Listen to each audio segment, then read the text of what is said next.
Saturday. Former presidents of South Africa and Mauritius are among the esteemed delegates. The DRC declined the invitation to participate, accusing Mbeki of being impartial and close to former DRC President Joseph Kabila, who's facing treason trial.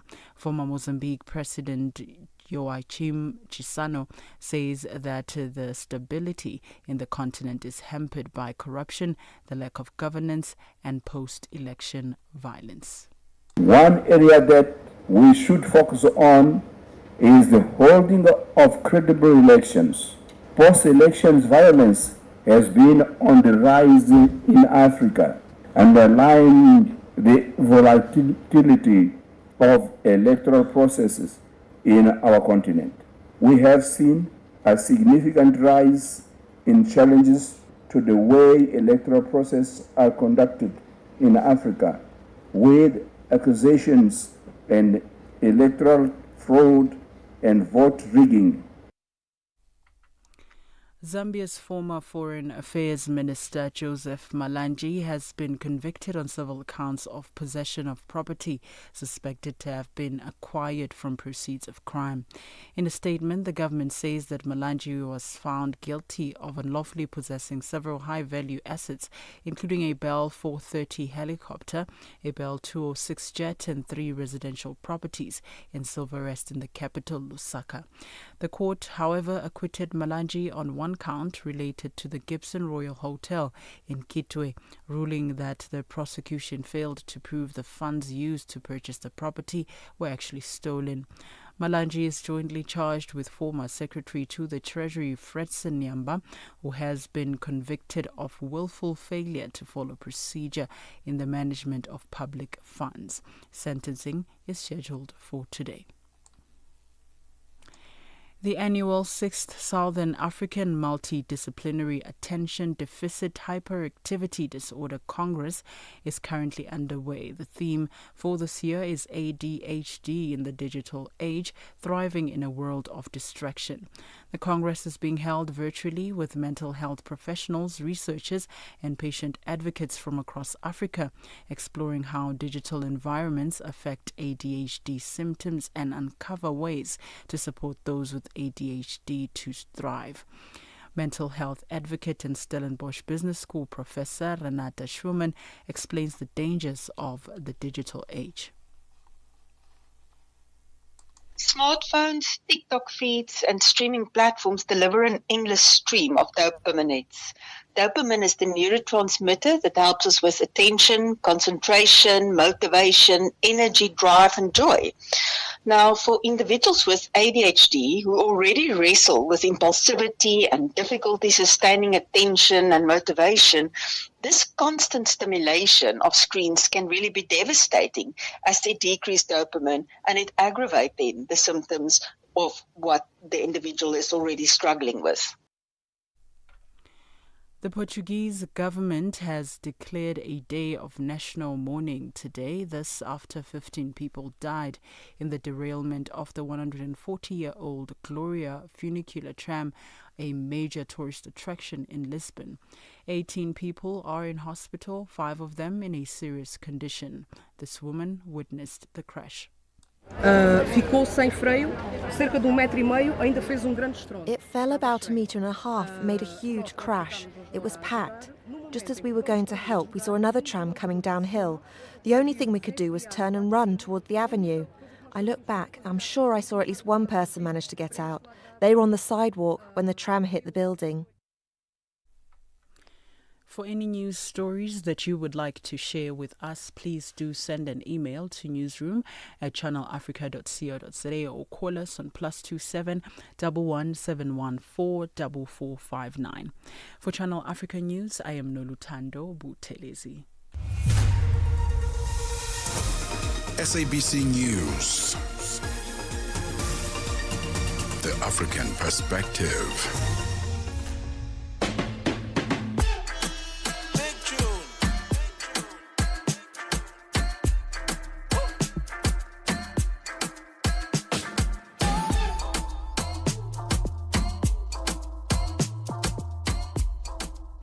Hey, good morning, everyone. Hey, Pali, how you doing? I'm good, Ben. You know, we do the weirdest things happen here on the show. And one of the weirdest things that always happen here is that Ben and I sometimes wear similar outfits. And we had no idea what we were going to wear. But today is uncanny. Yeah. I don't know how that happens, that me and you wear the same color coordinations.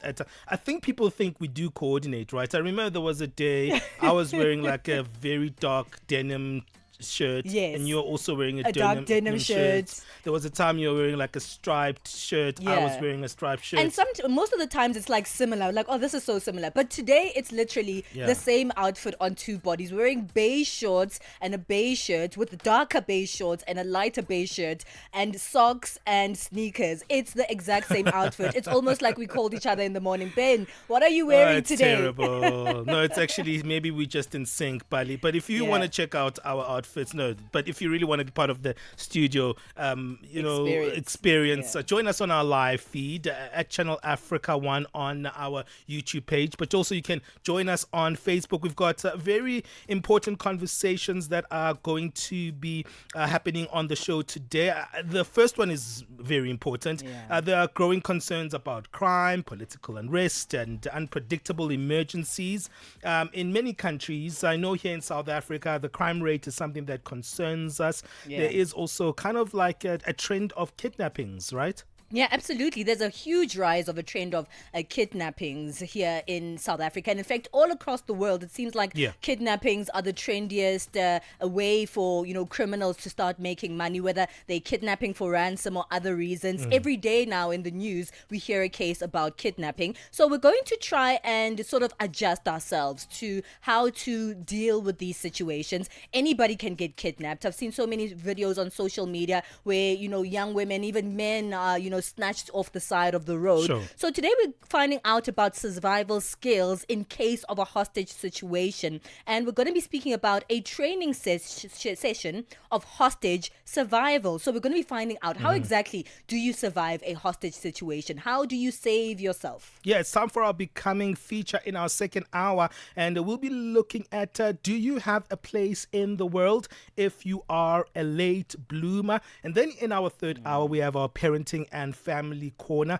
which is all about becoming a grandparent. We're all growing up, and it's going to happen soon enough. Not me, honey, not me. At Channel Africa 1, find us there on our social media platforms. You said that very quickly. You're like, no, not anytime soon. No, that little boy better behave. No, absolutely. And the WhatsApp number is +27 63406 9126. Welcome to On The Move.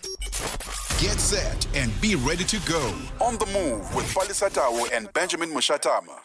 Zilipendwa na Abedi Jean de la Croix. Wewe ni mjasiriamali unajihusisha na biashara ya kuuza dawa. Jaribu kutuambia kwanza, kwa nini ulianzisha biashara hiyo? Tutasema kwamba maisha ya kila siku ni kwamba mtu anapaswa kuwa na maisha ya kuweza kujitegemea. Usitegemee kuajiriwa, lakini utegemee kujiajiri, na baadaye utaweza ukaajiri wengine. Na hiyo ilinipa msukumo mkubwa kwa kuweza kujiajiri na kampuni hii kwa ajili ya kuweza kuwasaidia wale ambao wanahangaika zaidi. Unauza aina gani ya dawa? Unasema ni dawa, lakini kwetu sisi tunaita kama vile ni pipi, ambayo ni virutubisho ambavyo vinakwenda kusaidia kwa wale ambao wanatatizwa na aina tofauti ya magonjwa. Virutubisho hivyo sasa vinatibu magonjwa gani? Virutubisho hivi vinatunza magonjwa kama vile ya kisukari, shinikizo la damu. Zilipendwa kila Jumamosi kuanzia saa 12 kamili majira ya Afrika ya Kati hadi saa 1 kamili majira ya Afrika ya Kati. Palesa and Benjamin, fuel your day with fresh African perspective on Channel Africa. Hey, do you think we take survival skills for granted? Do you think we have to wait for something radical to happen in our lives, like a kidnapping or something even more dangerous to happen in our lives for us to say, okay, let's go and find ways to defend ourselves? I think most of the time we don't think about it because you never think it's going to happen to you. But we know on the African continent there's growing concerns about crime, unpredictable emergencies have placed personal safety at the forefront of of our daily lives. Survival skills such as situational awareness, self-defense techniques, emergency escape strategies, and knowledge of basic first aid are increasingly being recognized as essential. But are we doing enough to actually learn more about survival skills? We talk about how people and communities should adjust their daily lives to hostage and even hostage-like threats. We also talk about an upcoming training session in hostage survival, which will be taking place in a few days here in Johannesburg, South Africa. Ibrahim Hussein is a director of Flow Motion, which is an accredited training company, and the founder of the chairman of Flow Motion Victim Empowerment. Thank you so much, Ibrahim, for joining us here on Channel Africa. Good morning. Thank you so much, Benjamin and Palesa and your viewers. Thank you for having me. Hey, we don't think about survival. We don't think that it will happen to any one of us. So we kind of very nonchalant about it because a kidnap sounds very far-fetched, or being in an altercation whereby you have to defend yourself. True, that's true.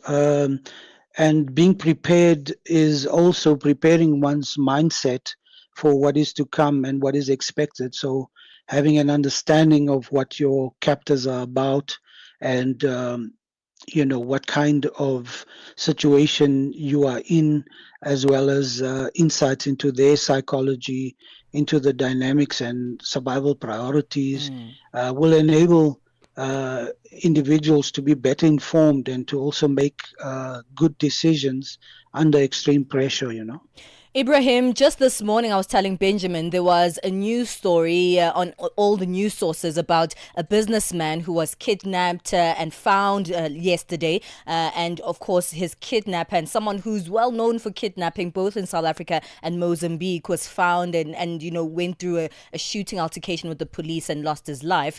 But it's not just the wealthy businessmen who have to worry about kidnappings anymore. It's the everyday person. In fact, every month we see a video circulating on social media of a young lady or even, a young child being snatched off the side of the road, or attempted kidnapping as well. So these are some of the things that we now have to think about as the rise of these kinds of crimes become an everyday crisis. You are so correct, Palesa. You are so correct. It used to be in the past, people who are affluent, who have, lots of money, etc., or successful people, they are targeted for, kidnapping, etc. But what our counselors find recently is that there's a lot of these copycat type kidnapping situations where victims are taken away and they are then held hostage for a period of time, and smaller amounts are asked for. So, even if you just look like somebody who perhaps is a potential victim to them, then they're likely. And it's also opportunistic,